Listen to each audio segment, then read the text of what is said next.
السلام عليكم ورحمة الله وبركاته. سو دواada muuqaalkii la wada sugayay oo ku saabsanaa Aku Protocol shuruud adag ayay la timid marka nimankan meel ay wadaan laakiin muuqaalkan haduu wadna qabad ku noqdo anaga gacan qaban doono inta ani aan karankeyga ahayd oo aan gaarsiiyay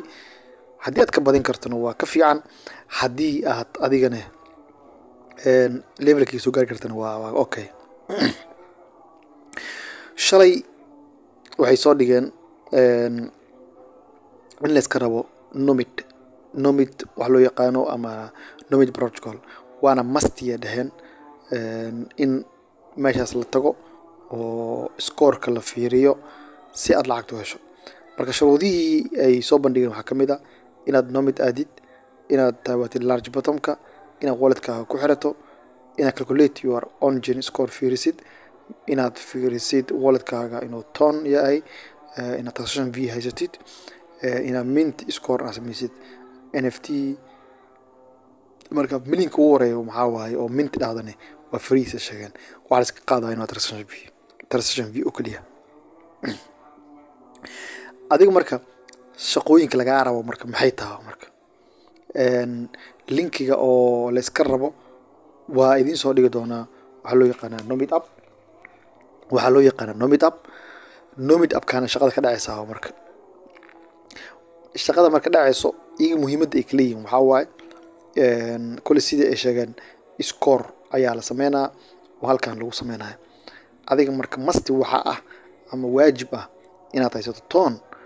waliba ugu yaraan 2 ton ama 3 ton hal inaad ka badan karto. haddii 1 ton ka badan haysatidne waa fiican tahay. tonkana waa sii qaaliyooway hore idin kugu sheegay maalinkii aad videoga duubayay waxaad indhahay tonku waa raqiis hadda laga faa'iideysto. hadda tonku waa sii qaaliyooway $2 bar ayuu maroyaa waxaa laga yaabaa inuu $8 sii gaaro oo sicir kor u sii kaco.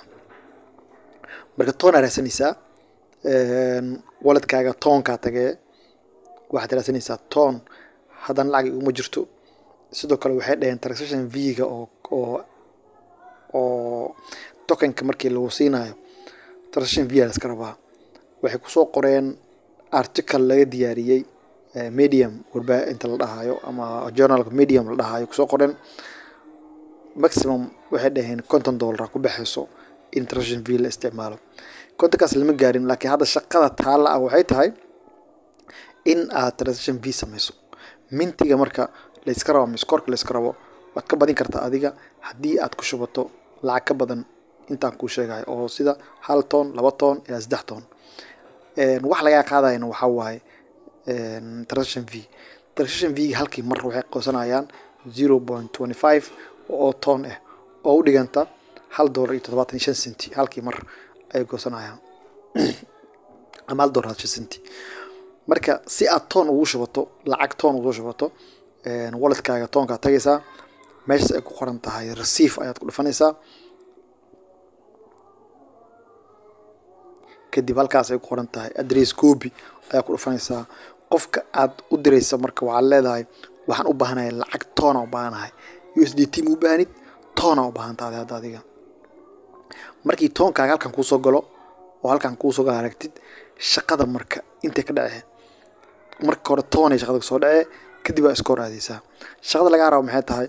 meeshaas ay ku qoran tahay swap ku dhufanay halkaas ay ku qoran tahay swap ayaa ku dhufanaysaa. waxa laga rabaa marka inaad transaction soo bistaa laga rabaa inaad lacag isku bedeshid oo lacag gadagatida laga rabaa oo transaction fiican aad samaysid. tusaale hadda ton ayaa kor ii saaran hoosna qaybtan korane waxa ii yaallo marka waxaad dooranaysaa meesha receive ay ku qoran tahay marka meelahana waxaa ka raadinaysaa marka lacag ama NFT la gato. tusaale marka waxaan raadinaynaa NFT aan raadinaynaa deck oo kala raadinaynaa ileen iyagu waxay u baahan yihiin transaction soo ma deck coin aan gadane waxaa leedahay maximum ujeedid waxaa laga rabaa transaction waxay leedahay minimum received waxaa waaye 169 xabo liquidity provider fee waa 0.6 oo dag ayuu goosanaa. blockchain v waxa uu ahay inuu u dhaxayso 0.8 ilaa 25 rootkan waxa waaye ton dag waaye. adiga marka intaas laga rabaa oo transaction fee inta transaction fee waxa u dhigantaa marka tusaale waxaa leenahay continue xaggaas inuu soo qoraysa confirm transaction sent okay aan leeyahay insufficient balance. marka waxa laga rabaa maxay tahay qaam ram waxa laga rabaa waxa waaye inaad bixisid 0.28 plus blockchain fee. marka balancing uu ka yiri intaas ku jirto markaas waxa sameyn karta transaction fee ko waa transaction fee koowaad waaya transaction koowaad waa. haddana mar labaad xaggaas ku laabanaysa swap ku laabanaysa qaybta kor waxa ku saaran ton ina saarita laga rabaa. qaybta labaadna waxa dooranaysa wixii aad sameynaysid. tusaale waxa raadinaynaa ape on ton waxaa gadan kartaa marka 0.001 waa gadan kartaa caadi waa. adiga muhiimadu waxa waa transaction fee laga rabaa inaad samaysid 0.001 adhay kartaa meeq iiba helisa afar xaba helay transaction fee laatiyo 0.25 oo ton waa. marka inta kulay transaction ka baxay moogtaa waxa yareynay marka adigana waxa gadanaysa yareynay value-giisa sababtoo waxaan waxa laga rabaa waxa waaye transaction laga rabaa sababtoo lacag badan transaction ku bixi continue waa leedahay. haddana mar labaad waxa tagaysaa swap mar saddexaad aan dhahe inta lacagtaada ku jirto waa mar saddexaad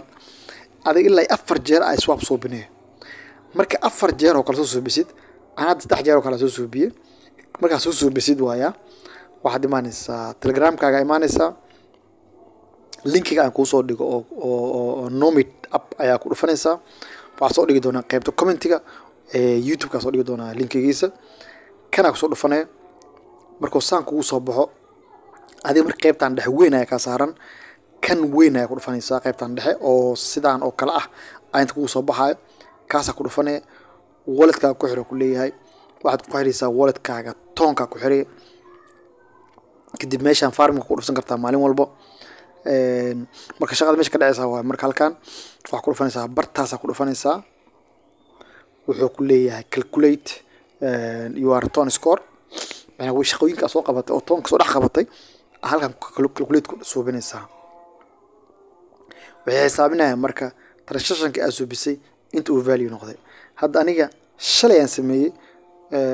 qaab qaldan u sameeyay sababtoo waan ku cusbaa inaad dib ka sax insha Allah rajayna halkaas 16 oo imaraa adiga marka laga isdid ku fura laga isdid ku bilaaw isdid ku bilaaw qaybta koowaad qaybta labaadna waa 16 aan 16 kan wax badan waa suubi waa dhaafi waay. hada top userska aniga kaalinta 33 aan ku jiraa average score keen waa 16.35 waay. meesha hada update ka dhaho marka halkaan hada update ka dhaho waxa laga rabaa marka ton v laga rabaa middo transaction v laga rabaa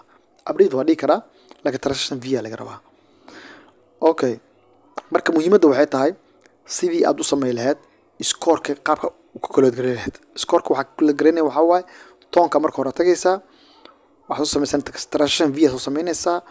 waxa gadanaysaa hal lacag iyo waxa gadanaysaa iyo NFT gadanaysaa. NFT waxa waaye ape laba jeer gado dag gado mid kalena oo baby ton kale mid kala gado mid ka rid adiga aad taqaanid ama ajasha coin ka rid gado 4 jeer transaction sameey ka badan taas sameey kartin okay waay 4 markaa soo sameysid inta imaanaysaa. marka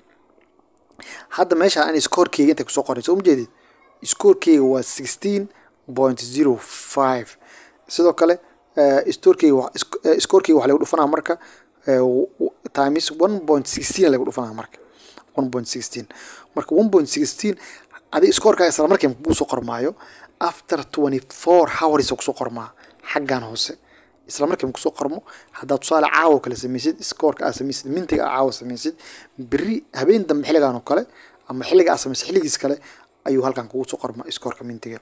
marka inaad sii kordhin insha Allah waa rajeynaa aniga adigana dadaal wixii update waa ku protocol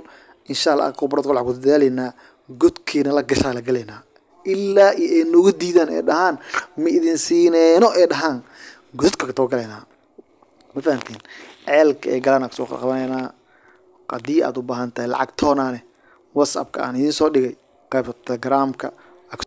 ayaa kala soo xiriiri kartiin toonka waa qaaliyoobaya $8 madax kala baxa laga yaabaa dadka waxaan dhahay haddii aad toon gadanayso toon ma yaalo Binance toon transaction fee-giisa waa qaali waa $1 iyo 1 cent waa markii laga diraayo Binance laga diraayo oo toon loo diraayo waa qaali transaction fee-giisa sidoo kale sarifka oo toonka ku bedelaysa asigana waa $1 iyo 2 cent waa hadda marka haddii $1 iyo 2 cent ee kaaga baxdo transaction fee $1 iyo 1 cent ee kaaga baxdo sending fee oo $8 ku sii dhiman tahay oo $2 ku sii dhiman tahay maxaa la jiray maxaa la jiray blockchain fee ku dhiman tahay ee toonkan ku sii qaaliyo oo ku sii tago $10 meelaha soo naqasid ma joogtid ya tashkiilis kala sheegay waa marka hadda hal toonka la raadsado hal lagu shubto qofkii toon u baahan way la soo xiriiri karaa qaybta oo aan soo dhigay telegramka oo ku soo hadli karaa anaa u sheegayo qaabkaas marka muuqaalkan waxaa rajeynayaa inaad fahanteen ku cesho si degan u fiirso sameey wixii aad fahmi weysane screenshot soo qaad soo dhig meesha commentiga ama dheh maxaa la jiray aniga levelkaas amara levelkaas amara muuqaal ku cesho laakiin waxaan filayaa inaad fahanteen insha Allah oo wixii update ah oo Aku protocol hadda 2 maalin ku dareen 14ka oo July ugu dambeysay oo berid maxaa la jiray saadaba ah ayaa ugu dambeysay 2 days extra ku dareen oo mintiga lagu sameeyay 16 ka dhigeen marka 16ka inta la gaarin iska dhameystir shaqooyinkan iska qabo hadhow indhaha taagtaagin sidoo kale mintiga inaa bartid muhiim ku tahay oo tarshan fiican sameeysid ha Mr Combat meeshaan loo soo wadaa ha Mr Combat halkaan la keen raba warkaas soo ogaaday sidoo kale Catizen halkaan loo soo wadaa